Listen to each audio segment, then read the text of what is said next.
Alors nous voici donc dans un endroit très intéressant. Voici la première maison que Michael Reynolds a construite ici dans le milieu du désert. À ce moment-là, il n'y avait rien autour, aucune route. Il n'y avait absolument rien. Il a payé 350 $ de l'acre. Il a acheté 20 acres ici. On veut voir ici maintenant, il y a beaucoup de gens qui y vivent. D'ailleurs, c'est rendu vraiment beaucoup plus cher maintenant pour vivre ici. Mais en tout cas, tout ça pour dire que ça ici, c'était la première maison qu'il avait construite, qui est maintenant seulement du rangement. C'est une maison faite seulement en canne, en bouteille, qui je crois à l'époque était en fer. On va aller visiter ça tout de suite. En métal, et non pas en aluminium comme les nouvelles. Oui, c'est ça, effectivement, c'est pas de l'aluminium. C'est donc les vieilles cannes. Il avait construit sa maison, il était très impressionné par le fait que on pouvait construire une maison avec seulement une technique. C'est toute la même chose, tout autour. Il a fait des murs, un petit poêle. Puis il a vécu ici pendant qu'il germait les idées pour ce qui allait éventuellement devenir les Earthships. Ensuite, il a décidé d'en construire un autre juste ici. Excusez-moi pour la petite jambette. Donc ça, ces deux Earthships-là vont communiquer ensemble dans un futur pas trop lointain pour devenir un plus gros Earthship qui sera fini et beaucoup plus beau dans quelques années. Donc, voici celui-là. Et une autre vue de cette maison de l'époque.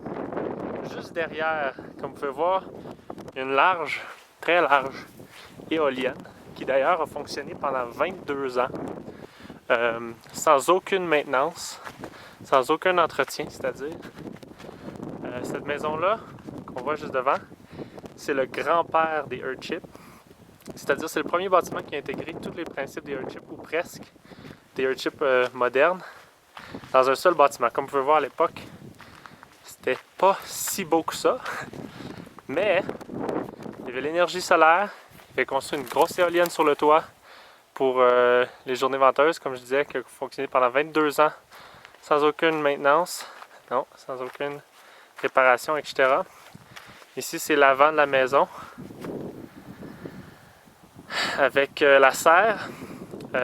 Cette maison-là ramassait l'eau aussi, qui était conservée dans des citernes. On va aller voir l'autre côté. Et donc, c'est ici que les concepts des Earthships ont énormément progressé. Il y a eu plusieurs essais. Cette maison-là, d'ailleurs, était comme un énorme laboratoire d'expérimentation, qui est toujours habité, d'ailleurs. Et voilà. Donc, c'est ça, on commençait à enterrer les bâtiments pour isolation. À ce moment-là, il n'y avait pas d'isolation supplémentaire, c'était seulement de la terre.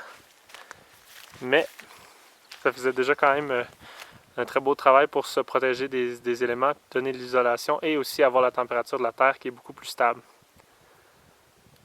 Alors j'espère que vous avez apprécié.